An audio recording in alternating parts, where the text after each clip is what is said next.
one-timer. Score! Oh, it's over. It's over. They score!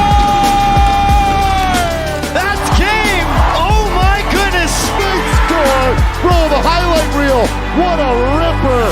Top Cheddar. Spread it on.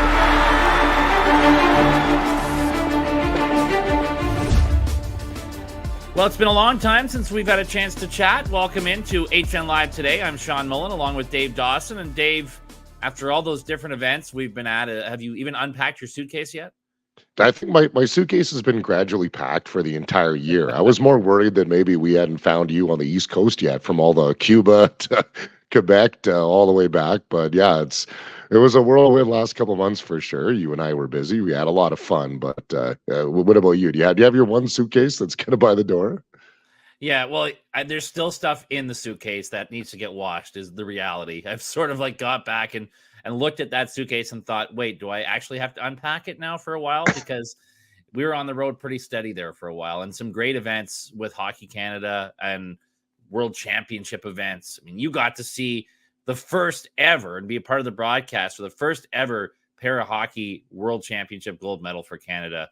I mean, that's got to be a highlight among highlights for what we saw at all the different events the last couple months. It was unbelievable in Canada to see it in Calgary, and just the emotion that went in behind that. And we'll talk about that today. It was just a special moment for me. And in our partnership with TSN as the streaming providers with Hockey Canada, we usually step out of the way prior to maybe the bronze. We usually do the preliminaries. So for me to be there as close to the para game as I am, to be there to see a championship game and get to broadcast that was pretty special to me. Yeah, we got a chance to be part of all these great Hockey Canada events and national championships the last couple months. The Esso Cup, Telus Cup, Centennial Cup, the Para World Championship, a number of great things to go through, and we'll get to all of that coming up on the program today and visit with the winning goaltender for the Centennial Cup champion Collingwood Blues, Noah Pak, all underway, all coming up later on in our program, brought to you by Adrenaline Source for Sports. Get ready to score big this season with Adrenaline Source for Sports, your one-stop shop for all things hockey, baseball, and lacrosse. Located in Calgary on McLeod Trail, with another location opening in Northland Village Mall this summer. Adrenaline has an unbelievable selection of equipment and gear to take your game to the next level. Line up your skates or cleats and get ready to feel the adrenaline. We'll start, Dave, with the Western Hockey League prospect draft, because for us, one of the great things and exciting things about that draft is seeing players we've had a chance to follow at all the different events we cover get to take that next step in their career, whether we saw them at the Rocky Mountain Classic or the Brick years ago, or one of the other tournaments we've had a chance to be a part of, showcase events. So many talented players we've got to watch and broadcast who are taking that leap on to the next level in major junior hockey. Yeah, from the Canadian Crown to the Rebels Fall Classic, there were more U15 events this year than we've ever done on our calendar. So it was really special to be able to continuously see a number of these high-level players. And obviously, Landon DuPont, we talked to him at the Rocky Mountain Classic 2 years ago, and there was rumors potentially that he might be that exceptional status player, and him and Mickey DuPont to chat with both of them, and then to see him continually develop from U15, then playing U18, and then get picked first overall and having exceptional status. That was pretty cool. And then obviously seeing Aiden Bouchard from Edge School jump up to that 3 spot. And the more names you saw picked, Molly, in the round one, you're like, yeah, I remember seeing that guy. Yeah, I remember when Caden Stroder had that incredible game at the Canadian Crown. Oh, Blake Chorney fell down to 10th. Okay, that's interesting. Oh, Brock England, a great two-way player. Interviewed him at the Edge event as well, the Shattuck St. Mary's Showcase. So it was really special for me being as close as we are. And I've had the privilege to call so many of those guys' games this year, to follow round by round and to follow pick by pick, and to see all these great guys get picked, especially in the first round. And I know we've talked a lot about him, but it's really going to be fascinating to see the impact that Landon DuPont makes with the Everett Silvertips right away, because this is a guy who doesn't wait to make an impact. You know, he jumped up as an underage player into U18 high-level CSSHL hockey this year. He just happened to lead his team in scoring as a defenseman. I mean, he's a spectacular player, and the Everett Silvertips program is already very strong. They finished, third in the Western Conference this year. So to take a team that's that consistently good and add a talent like that, I have to think next year, right away, he has an opportunity to make a major impact. Yeah, look at the impact Gavin McKenna has made already, and he's not even draft eligible for another year still. Like, he's going to have just a silly year this year. So from Landon DuPont, and I think there's a number of these players that throughout the year when they get those 5 games before their season is over, you might see them come in and make an incredible impact, like a Calder Hamilton in Calgary.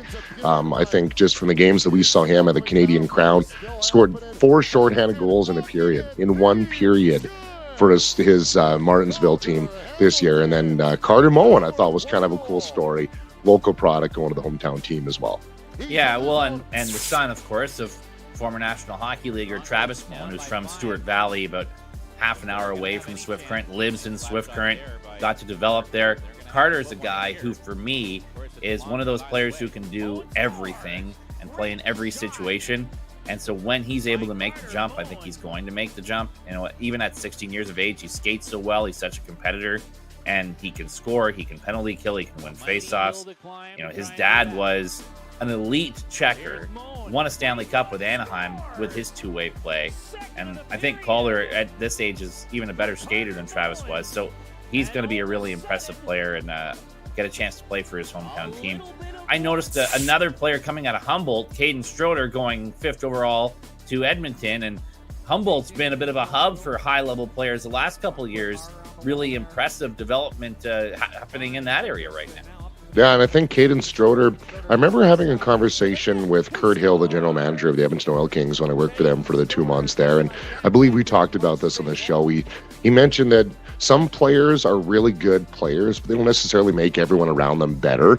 And a Caden Stroder type player, I remember this moment that Stroder, I think he scored a hat trick at the Canadian Crown. And then he had scored just a ridiculous highlight reel goal. And he knew during the media timeout that we had a camera on him. He just looked up, smiled, and winked.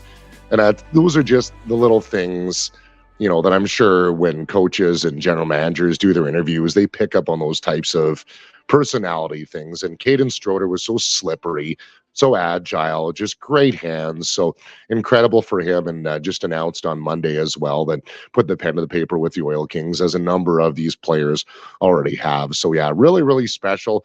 Molly, you and I could go through, I think there's 18 kids that got featured in HNLive this year on the first round. We can talk about almost all of them. But yeah, I'm really, really happy, really, really proud is probably the best word, as HNLive is carriers of a lot of these events, right? You and I get a great chance to see these 13, 14-year-old players and then develop into elite level hockey players and then move on to the World Under-17s with Hockey Canada, and then maybe play in a Telus Cup eventually. So it's really special to be able to see things like that.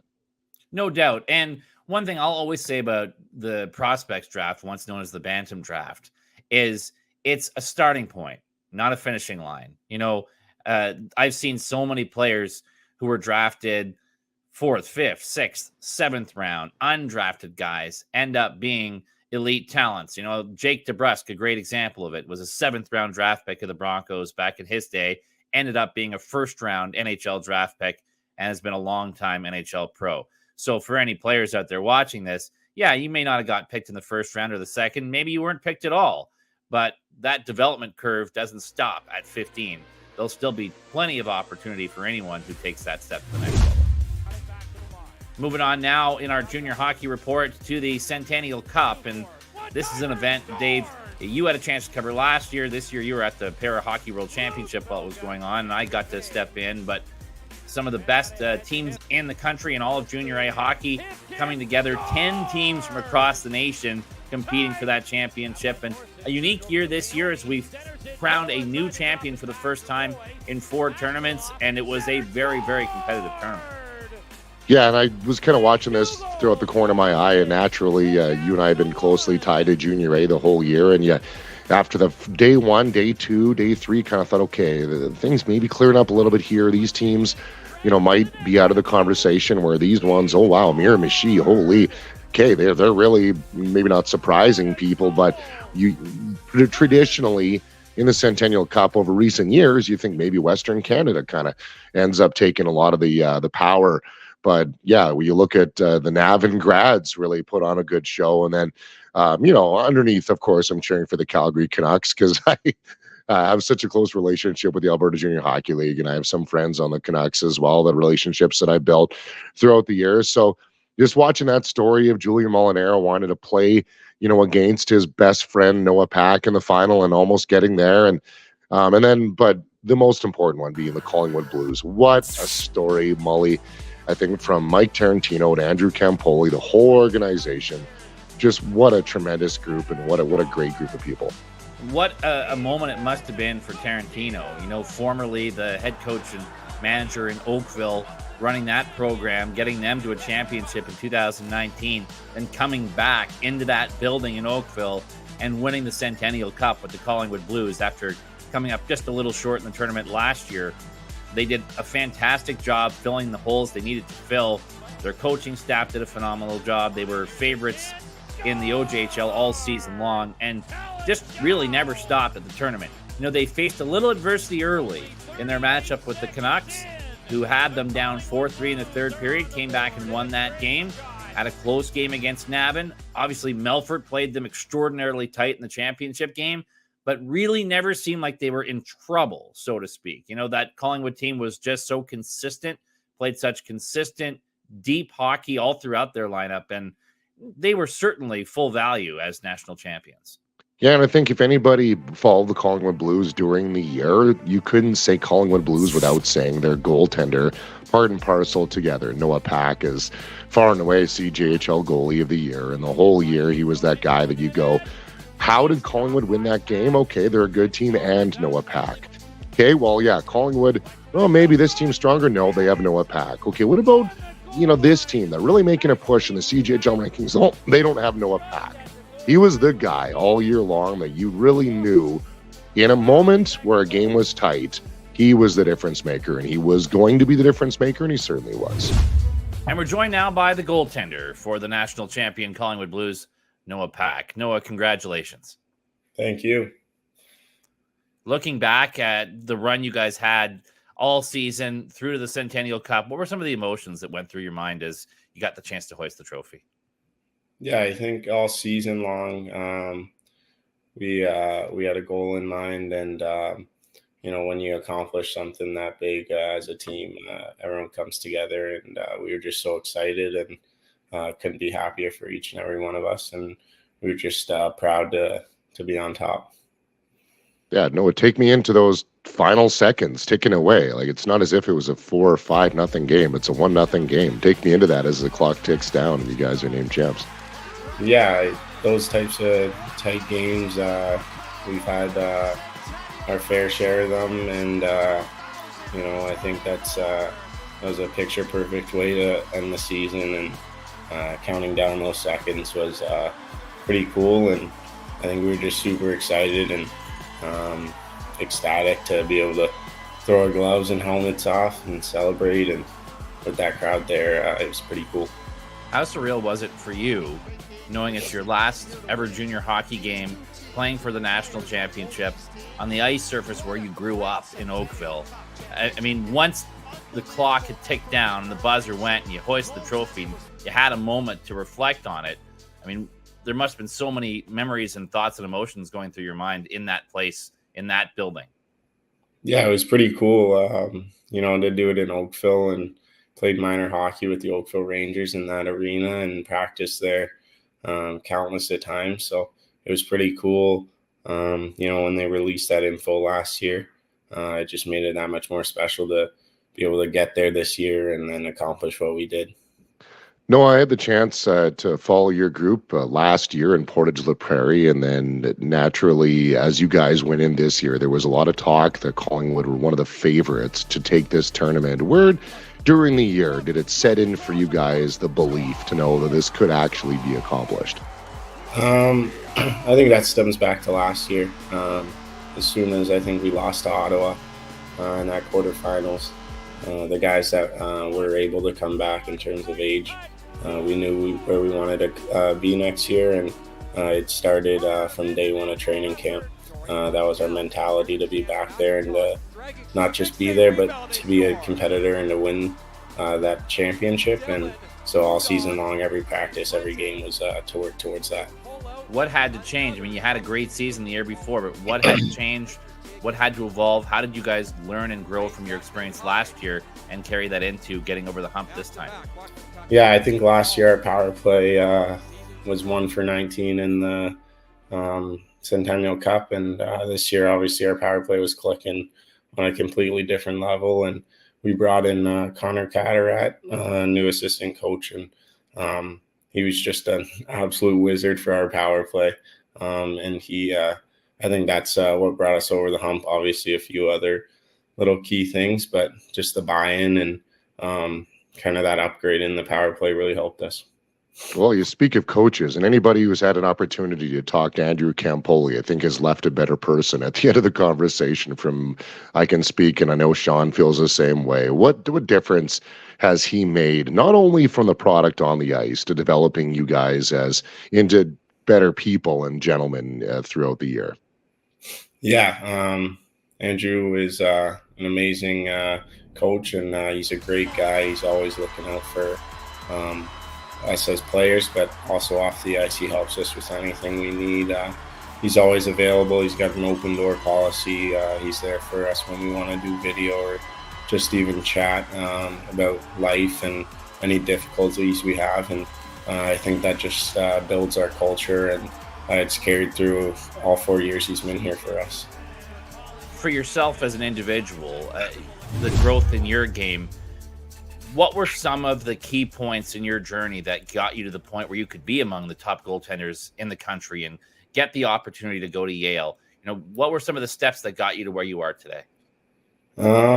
Just being around a great culture, where everyone's trying to get better every day, and we're pushing each other at practice. And when you have that kind of mindset where you all want to get better and see success as a team, that individual success will come as well. And all 4 years, it's been the exact same way. Yeah, looking at your stats, Noah, let's go back here. Regular season, 922, 917, 945. Playoffs, 918, 947, 939. Say, yeah, you've had some success for sure. A man of humility, and we both love that. When you look at, maybe people who have coached you along the way, or ways you've been inspired, like how do you become a better goaltender? And have there been coaches or maybe NHL goalies you've interacted with or follow or you emulate along the way? Yeah, my minor hockey coach, Mike Durantis with the Oakville Rangers, from minor Bantam to minor midget. He was a big part of my growth when I was younger. I kind of always was under the radar, and he always had my back, and he did everything he could to promote me and make me a better player. And obviously my goalie coach back at home, Ryan Muncie, he's an amazing guy, and he's always there for me. He'll text me and get the help I need when I need that. And, it's just the support staff and crew around me has always been second to none. And, none of that success I've kind of gotten over the years is possible without all these people along the way. Your goaltending partner last year with the Blues, Julian Molinaro, ended up at the tournament on another team with the Calgary Canucks. What was that experience like for you guys, who I know you're close friends? You competed against each other in the first game of the tournament and watched the success that each other had. What was that like? It was cool. I text Juice just about every day, probably going to go golfing with him tomorrow. We got really close last year. He's a great guy. His work ethic is unbelievable. That guy works his bag off every day. And, when I returned this year, we kind of both knew we couldn't both stay as 2003s, but when he found his spot in Calgary, couldn't have been happier for him. And, I followed along, watched all their games in the playoffs, and texted him right away when they won. And, the next day he committed, and couldn't have been happier for him. And then we saw the schedule, we knew who we were playing, and, we're both big competitors and we both want to win. And when you step on the ice, you're playing for your team and the logo on the front of your jersey. So, you set aside your friendship. But, after the game, right away, we talked and had a few laughs, and, just the those lifelong friendships you make over the years will carry through no matter what team you're on. Got to ask you, how many times have you gone back and watched that championship game? Watched it probably 2-3 times as soon as we got back to Collingwood on the TV, on the recording, and then we'll watch a few of those clips of the final few seconds back a few times when we were hanging out for the past week. And those moments never get old, so we'll cherish those forever. I mean, one of the things you're playing for when you play junior A hockey is the opportunity to continue your career and take your education to another level. You get to do that at one of the elite institutions in the United States at Yale. What are some of your goals heading into that opportunity, both on and off the ice? Yeah, I obviously want to soak in every moment, and it's always been a dream of mine to play Division I hockey since I was a little kid, and now that it's possible, it's pretty cool.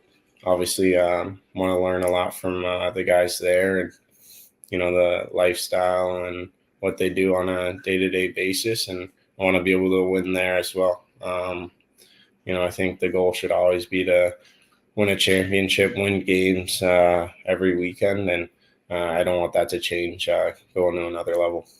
Well, Noah, there's no one path to the NHL anymore. There are guys throughout the years who have done it, and I haven't heard you talk about that at all. I think it's just the focused, determined athlete, and is that still a goal in the going through Yale? Maybe the opportunity one day to play in the NHL.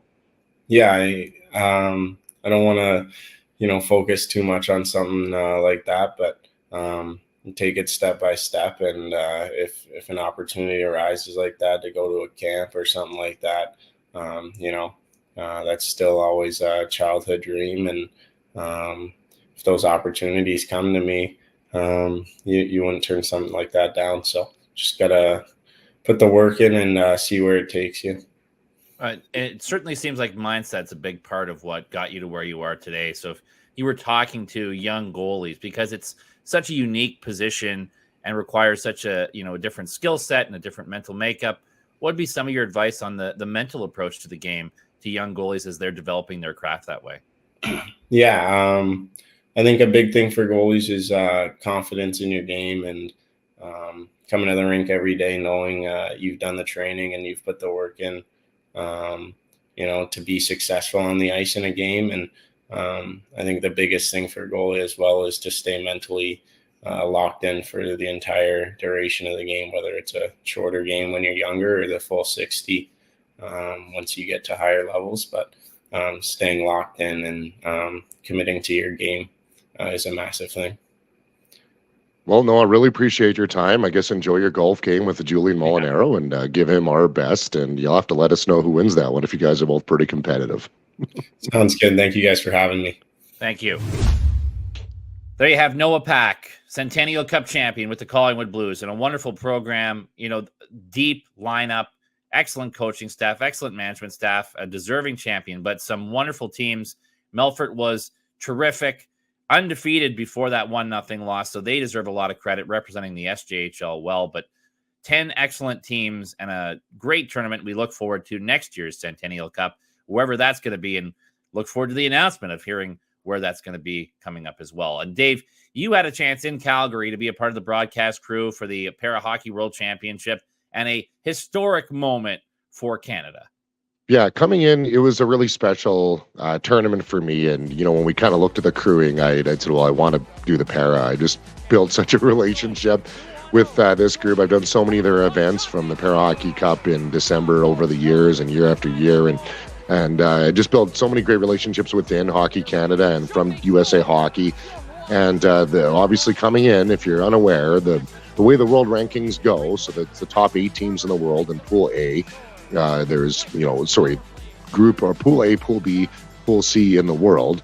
So Canada, USA's number 1, and they've been the perennial world champs for years, and Canada's number 2.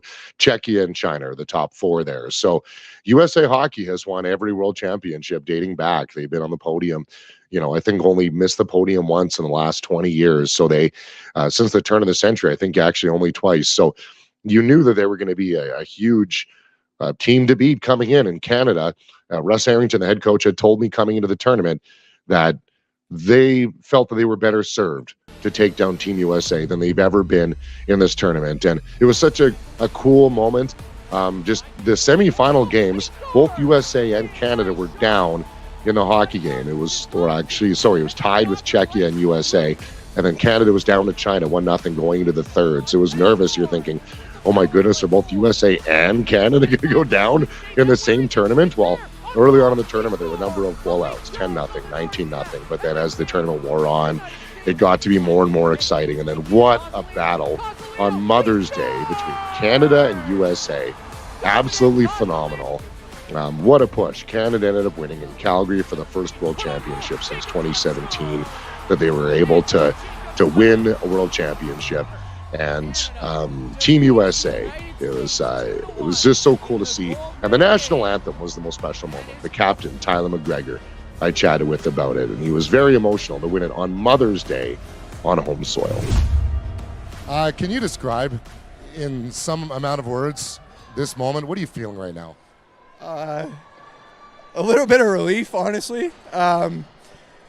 But so much love for the 16 players I'm so fortunate to share this jersey with, the support staff that we have that are just so committed and care so much, not just for who we are as athletes, but who we are as people. And I think within every win, like, it truly is about the people who show up every day. And we had so many reasons over the past 7 years to just kind of fold the cards and accept, many silver medals, but everyone came together.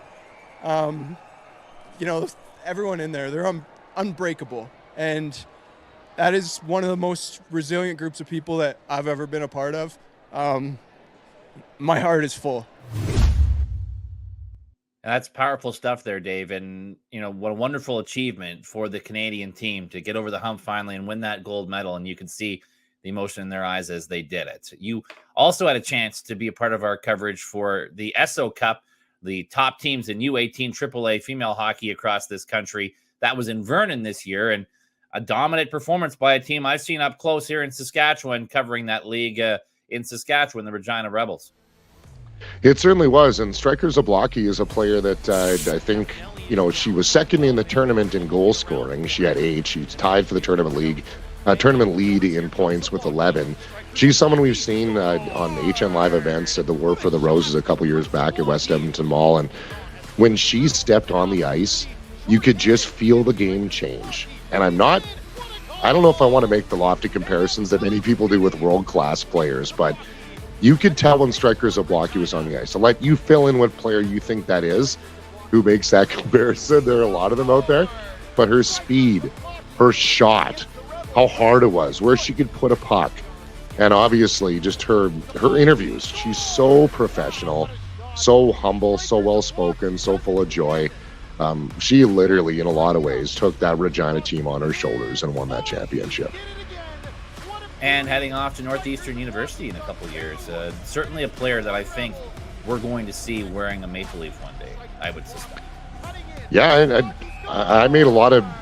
I like making my bold statements and declarations, and if I'm right, I pat myself on the back. But I think Striker Zablocki, you look over the next decade of up-and-coming female hockey players, Striker is going to be up there for one of the best in the world, I think, if she continues in the pace that she's at. So you have Regina and North York. The semifinals were kind of a crazy push. Thompson Okanagan gave the Edmonton Junior Oilers a run in the bronze medal game as well, where the push into that last day of action was crazy with the standings and how all the positioning was, where someone's tied here and 1 point here, and you leapfrog this next person. And another overtime win for the Edmonton Junior Oilers, which was phenomenal. And their head coach was ecstatic after the game as well. Well, first of all, Joel, congratulations on your bronze medal here. I know it wasn't the color that you guys were hoping for, but how impressed were you with the way your team bounced back after that semifinal loss? Yeah, absolutely. We had a good chat last night after the game, and of course, not the color that we want to play for, but you gotta earn your stripes when you play at this level. And you look at Regina last year, where they earned a third, and now they're in the game that they want to be in. So hopefully, that's the same for our program, and we've learned some lessons through the week and some growth, and we can take that forward to the future seasons we have with our program. And right at the same time as the Esso Cup, we were across the country, about as far apart as we could possibly be, Dave, in beautiful Cape Breton, Nova Scotia for the Telus Cup, and a tournament, while there was all sorts of great teams and great players across the nation, that quite frankly was completely dominated by Magog. The Catonnier, who came into the tournament as one of the favorites, really was in control of every game they played. Their power play was lethal, unstoppable. They had extraordinary depth. They all seemed to play the right way. They skated so well as a group. And anytime a game even got close, when a team would score one to cut their lead to 1, they answered back. It felt like the next shift. Just destined to win, it felt like. And their head coach, Samuel Collard, actually missed most of the tournament, awaiting the birth of his son, and was able to get back a couple of days after that birth and be there for the semifinal and final and celebrate the championship. But I don't know if in one of these tournaments I've ever seen one team dominate a whole event the way that the Catonnier did in that tournament. And against teams like their opponent in the final, the Brandon Wheat Kings, who had only lost 2 games all season, one in overtime in their regular season, one in their regional playoffs, only after they'd secured their spot in the final. So they hadn't lost an important game all year, and they lost twice in that tournament, and it was against Magog, and both times in dominant fashion. That's how good Magog was. There were some other great teams, but that's how good Magog was. And the Brandon Wheat Kings beat the Saskatoon Blazers in that regional. That Saskatoon was an unbelievable team this year as well. So then you get into the Telus Cup and you look at the Calgary Buffaloes, right? There's a lot of those guys that, again, going back to, the developing over the years, we had so many of those guys, Calgary Bisons, Calgary Bulls on HNLive events over the years. It was just so cool to see them win the bronze medal as well, the Telus Cup. And one of the most memorable post-game interviews I think we've seen on the airwaves that you handled like an absolute champ. Yeah, we got to talk to Cale Svensson after his team secured the bronze medal, and a unique finish to that chat. Cale, congratulations on the bronze medal. How does it feel? Feels great. Boys battled hard, took adversity, and we got through it. And you guys are missing a couple of your best players here today. Still found a way to win. What got it done for you? The boys just really wanted it. We obviously didn't come home with the gold medal, but we wanted something to go home with, so that's what made us do it. 36 saves for you, 4 more in the shootout. May have been your best game of the tournament. What was working for you in that today? I just kept calm, cool, collected, trusted the boys with the process. They've turned it into a press conference on us here. Yeah. How close has this team been? How much fun has it been together this year? Oh, it's the best thing ever. All the boys are so close. All the boys are really close, and we're a good group of kids, and we love each other. Well, congratulations. Go celebrate. Thank you.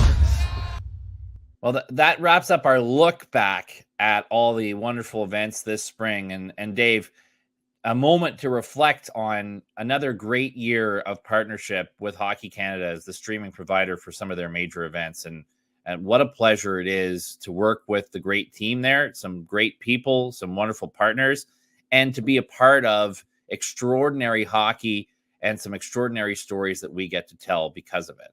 Yeah, and it's such an honor to have the opportunity to partner with someone where you can broadcast the high-level, elite-level events, right? Playing for a national championship, bringing all the provinces together is special. It's a great opportunity not only as a broadcaster, but just to watch some of these athletes shine on the national stage, and just the great people from Jen Sadler to Jody Kingsbury who helped make all of this possible, and Dean McIntosh, and then all the communications people we worked with all year long.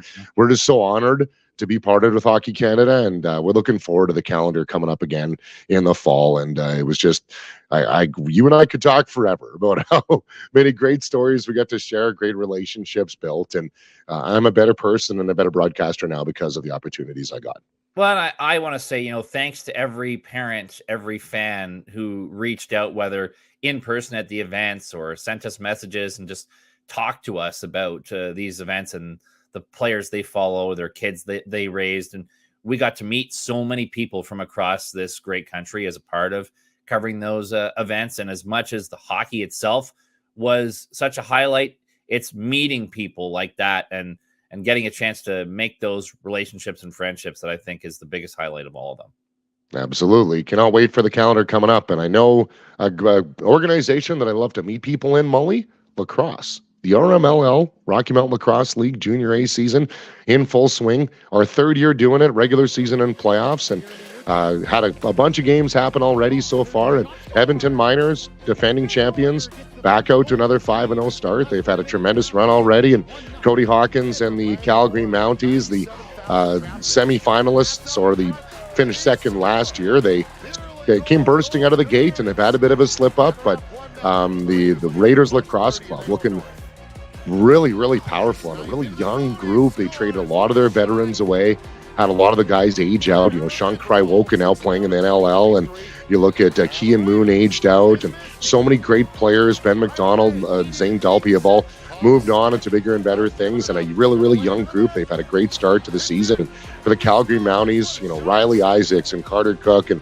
all those guys on to bigger and better things. And the Saskatchewan SWAT have a new coaching staff as well. Dylan Chan, I think, is going to take that organization in a great new direction. So they have some room to build, and all the teams make the playoffs. So my chats with Cody Hawkins, the head coach of the Mounties, who's one of my closer friends in the league, he talked about, we had a bit of a slip up this weekend. We're not worrying. Everybody makes the playoffs. It's about making those habits more consistent as the season goes on. And my favorite time of the year is lacrosse season. I love hockey, but I absolutely love lacrosse. So now let's make it clear, though, just because the season is over on the junior level doesn't mean we're done with hockey. Hockey goes and goes and goes and never ends. Yeah, the Bricks coming up, the War of the Roses coming up, and this coming weekend, we're right back to the rink. Stampede Challenge coming up in Calgary at the Seven Chiefs on the Satina Nation. So it's the 31st annual Stampede Challenge. It's weekend 1 of 2. We're going to be doing the broadcast for the first weekend in the U13 boys category. So it should be exciting stuff. You can check that out on HNLive.ca. We'll have some play-by-play and a lot of extra stuff coming up for that. We always love our events, the Champions Cup and the Stampede Challenge. Matt Strong is one of our longest clients and a great friend of the family, an incredible guy. So if you haven't had a chance to check out some of that spring hockey, it's worth giving it a watch on HN Live. You'll enjoy it. That's Friday to Sunday this weekend, May 31st to June 2nd. Time for our top play, I guess we could say, of the month. Brought to you by Adrenaline. The spring. Yeah. Brought to you by Adrenaline Source for Sports. Get your team ready for the season with the easiest team apparel solution, adrenalinegroup.ca, your home for premier team apparel. Get ready to feel the adrenaline with Adrenaline Source for Sports, located on McLeod Trail, with another location opening at Northland Village Mall this summer. Dave? Anytime that Jack Royer is on the field, you feel the adrenaline. Jack Royer of the Edmonton Miners, the second year in a row that I've seen him do something like this. I'm sure he's been doing it his whole career. But as the ball is bouncing back, and it's like basketball, lacrosse is, you can't go over and back. So Royer sprawls out and carries the ball back over. And who's there? Oh, only Briley Maxwell, Halifax Thunderbirds of the NLL, one of the top scorers in the Rocky Mountain Lacrosse League, and just an incredible sniper. Just whips the ball at the net, hoping to beat the shot clock. It goes in.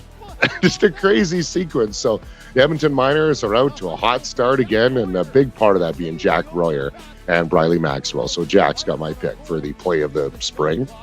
Staying with another Jack, and a lot of times we focus in these tournaments on the teams that win or are in the final, but every team that made a national championship like the Centennial Cup had a story. The Sioux Lookout Bombers got there in only their second ever season of existence, and a big part of that was Edmonton-born goaltender Jack Osmond, who made some remarkable saves at the tournament, giving his team an opportunity to be in these games and got them there in the first place.